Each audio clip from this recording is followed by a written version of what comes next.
So we had a Ferrari event there. Oh, okay. A couple of years ago, and we parked almost 100 Ferraris right in front of the Biltmore and took a big picture of it. Cool. It's just amazing experience. But it's cool. So real quick on the Ferrari stuff, we didn't even really get into that.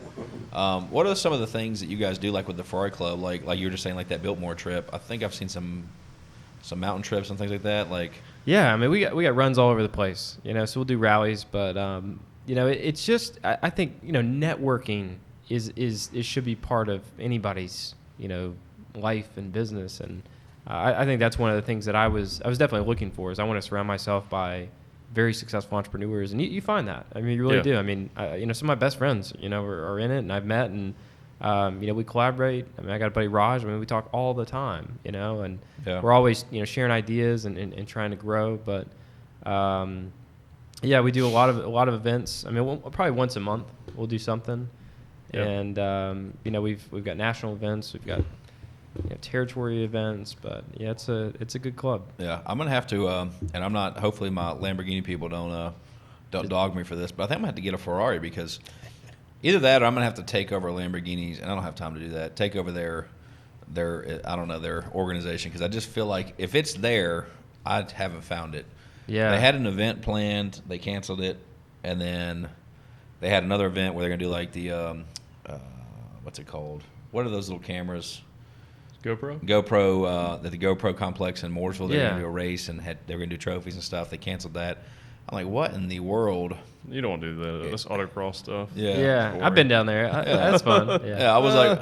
Well, you want to go to BIR. I was like, man, I bought this for the experience. I'm ready to do like the bull runs and stuff like that, and I'm like, what in the hell? Well, you can go to the Ferrari Club events. I'm just gonna have to go to the Ferrari Club events. Actually, I crashed a Lamborghini Club event one time. Did you? Yeah. There was 21 Lamborghinis. I was the only Ferrari, and I'm not sure if they were happy or not. Well, you guys invited me to the one. You said it was open to other supercars, and you remember that? Yeah. You guys did the Blue Ridge Parkway, and I think there might have been like a where'd you guys end at? Primlin. Yeah. Primlin. I wanted to do that one actually, and I just had other commitments and other things going on. But I'm gonna have to come crash one, or I'm just gonna have to pick up a Ferrari just to come ride with you guys. I took an Audi to one of the Ferrari Club events up at VIR a few years ago. Yeah, it's just a great group of people. Just car it really is, and it's all walks of life. I mean, we've got nuclear engineers in there. We've got doctors, business owners. I mean, it's just a good group of people to surround yourself by that are, top in their fields and specialists, and had a lot of success and are able to have fun. Yeah. So that's awesome. So we don't dog people that have other cars. Yeah. Those are Lamborghini owners. And honestly, some people in the club don't even have Ferraris, so it's not a requirement that you have to have a Ferrari to be in the Ferrari Club. Some are, maybe that's a dream of theirs. Yeah. Right. Yeah. So, and also, I say, all these, fun events, but we do give back a lot too. I mean, it is a very giving crew of people that, I'm, with the, going to middle schools and teaching, I got a bunch of us that are going to do that together. Bring our Ferraris to a middle school and teach kids how to get out of the traditional system that we're in. Planting good seeds. That's awesome. Absolutely. Yeah. That's awesome. So if people wanted to join the Ferrari Club or wanted to come out, how do they begin? Where do they start on that? Yeah, they just go to the website. I think it's FerrariClubOfAmerica.com, and they can just sign up, and and then they'll get a little badge and some stuff in the mail. But it's not much either. I mean, it's like I think it's maybe $150 a year. That's not bad at all. No, it's not. It really isn't. Yeah. Do they have a youth rate? Or is it only adults? Yeah, so my little nephews are all Ferrari Club members. They're junior members. So I bought them all junior memberships and got them little badges. I made this big picture with all of us together with the Ferraris. But that's awesome. That's cool. That's cool. That's a good idea. I like that. Yeah. See, I feel like, and maybe I'm just not tied in. If so, anybody in Lamborghini world out there, I'm just not tied in. But I feel like Ferrari's got it locked in when it comes to like what you guys are doing. Yeah, it's a good culture. I mean, it's a good group of people. I mean, it is. I was thinking, maybe there's a bunch of group of assholes, and they're really mean people, but I was thinking the same thing. They're not. I mean, and I actually, like I said, I hung out with the Lamborghini crew. They're a good crew too. I mean, my neighbor right behind me has a Lamborghini. So we hang out, and my other neighbor has two Ferraris, so. We're always, having fun. And good people. What got me interested in those clubs is years ago, over a decade ago, I bought a Z06 Corvette. Mm-hmm. I had no idea how much power that actually was. Yeah. And I almost wrecked it. And I was like, okay, I need someone to teach me how to drive this thing.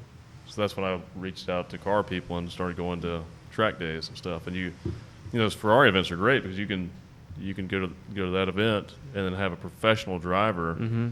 go around the track with you and teach you how to properly drive these cars. And it's very useful. You learn a lot. Yeah. You really do. It actually is very useful just in general, just teaching you how to even just drive better on on public highways. Yeah. Not aggressive driving, just how to drive better. Right. Yeah. If something happens, you know how to correct it, And it's amazing how your mind doesn't even understand how fast these things can go and how well they can handle. I mean, the instructor that I had was like faster, and I'm like, whoa, you learn how bad of a driver you actually are. Yeah, I mean, it's like my mind didn't even know that the car was capable of doing that. Yeah. But it's a great experience, and I love racing them. I really do. Oh, do you actually race them too? Yeah. Oh, nice. I've tracked them a few times. Very cool. Yeah. And then I got to track the new F8 Tributo before it actually was released in the United States in Atlanta. Wow. So Foreign Cars Italia hooked me up with that. So that was pretty nice. That's awesome. Yeah. I like it. Yeah. Cool. You need to get out there, dude. Yeah, I do. Yeah. I'm dropping weight. I'm trying to literally. I've been doing carnivore and just basically overall just changing my eating lifestyle. Mm-hmm. For the 12th of this month was 5 months, and just recently, and I was hiking and doing some things too, and I had dropped about 50 pounds during that period, during like a 5-month window, and then just recently started turning up a notch and lifting and stuff and doing more cardio and just trying to really put more effort into it.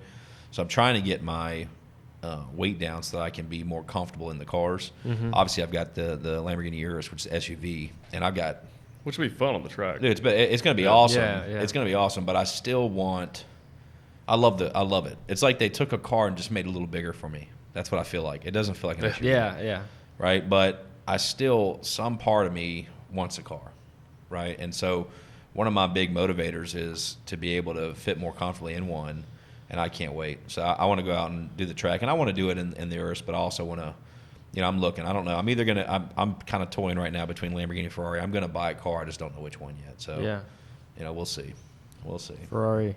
Yeah. Well, actually, as big as he is, the Ferrari may be a better fit. The Ferrari actually does fit. When you have to put a better. helmet on, Yeah. Lamborghinis are really tight. Yeah. You almost have to change the seats. And some of the new Lamborghinis are borrowing the seat design. The seat design from the Ferrari. The new rear-wheel drive Evo looks like a Ferrari seat, and it's kind of funny actually.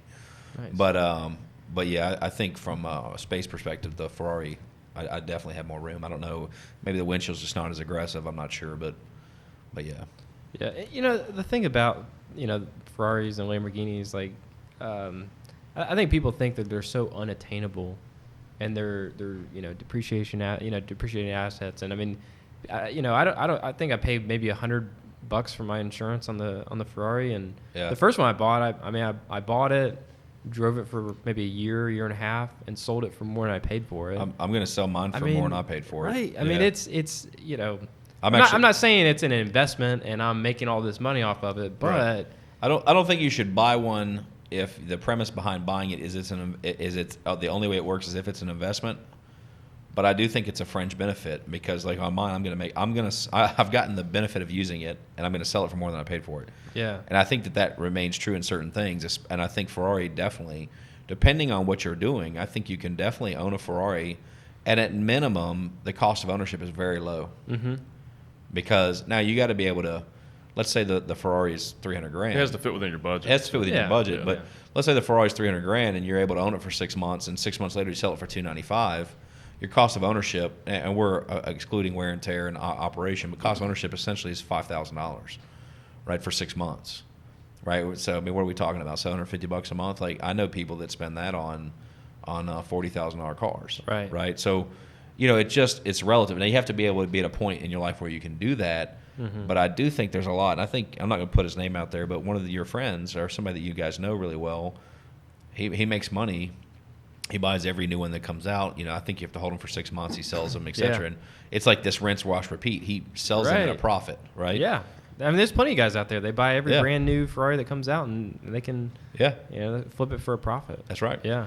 And I think there's that other side of it. And because they're limited production, it's a supply and demand thing. You're not seeing huge tank in value like you do. Let's say, and I don't know the national average anymore, but it used to be about 50% in the first 2 years of a depreciation of a car. That's not present in Lamborghinis or Ferraris. No, it's just not at not. all. Especially Ferrari. Ferraris have always had the best resale value of all the exotics. Yeah. Because they it's the way their structure works. That's why. Yeah. Yeah. I mean, honestly, it's typically the second owner that takes the hit. Yeah. The first owner, not really. Yep. Second owner, probably. Yep. Third or fourth owner typically get a good deal on it. I agree. I agree. The Ferrari I have now, I mean, I bought it 2 years ago, and I've got an offer for about the same thing I paid for it 2 years ago. Right. Yeah. So, so at that point, so let's say you sell it for what you've got in it. You had effectively, for the most part, you've had it for 2 years for free. So you had the benefit of using it. Right now, we can play the game of, well, what did the capital cost you because it wasn't invested? But at the same point, if you're buying a Ferrari, I feel like what you're trying to do is improve your quality of life. You've already done well financially. You're making a lot of right decisions, and this is something that you're doing as a tool to network or as a way just to improve the quality of life. Something you're passionate about, you're interested in, right? And if you can do that and potentially at least not lose money and or make money while you're at it, then great. right. So that's kind of the thing that I didn't really fully understand either. But over the last, 6 months to a year, it's become more evident to me. Like, it really is an interesting way to own a vehicle. Yeah. And monetarily in and out, I wouldn't say it's a good investment, but you think of all the other things that come with it. I mean, it's a recruiting tool. It's people see that, it's inspiring. I mean, there's so many other things that come with it that's worth every gas buying station it. stop. He says, "Hey, plan 20." He told me this before I bought it, and he's like, some version of plan a 20 or 30 minutes for every gas station stop. That's what he had to do. So this morning I'll have to go on my Instagram and look, but there's a group of people that added me this morning at Sheetz. I think I was in Kernersville. I don't remember. I was so tired. It's like 3 a.m.